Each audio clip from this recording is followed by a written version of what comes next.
आसंता 12 तारिख में पारद छुईब 40 डिग्री। डह डह खरारे संतुलित हेबे समग्र राज्यवासी। 15 तारिख बेलू पुणी होइपारे पागरे बड़ परिवर्तन। पुणी ओडिशा को प्रवेश करिबो काल बैशाखी।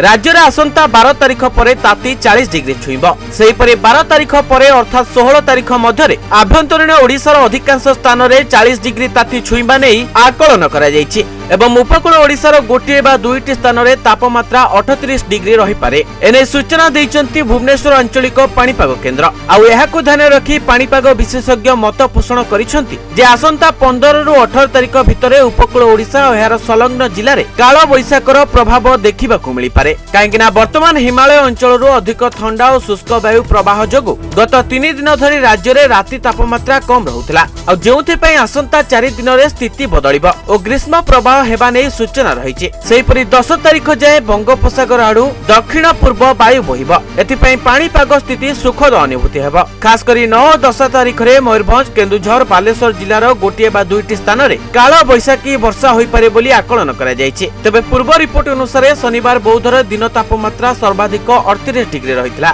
सेहीपरि बलांगीर रे 37.5, सुंदरगढ़ रे 37.1, संबलपुर और पारला खिमुंडी रे 36.9 डिग्री, झारसुगुड़ा रे 36.8, सोनपुर रे 36.7, टिटलागढ़ रे 36.5, भवानीपटना रे दिन तापमात्रा 36 डिग्री रहितला। शुक्रवार फुलबाणी रे राति तापमात्रा सबुठु कम बा 10 डिग्री तळकु रहितला एवं झारसुगुड़ा रे 12.2, राउरकेला रे 12.5, भवानीपटना रे 13 और नवरंगपुर रे पारद 14 डिग्री रहितला।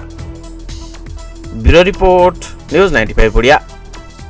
देश विदेश कोण अनुकोण टेक्निक खबर देखंतु आम सह यूट्यूब, फेसबुक और इंस्टाग्राम रे आमको देखंतु, लाइक, शेयर और सब्सक्राइब करने को आद्यम भूलंतुनि।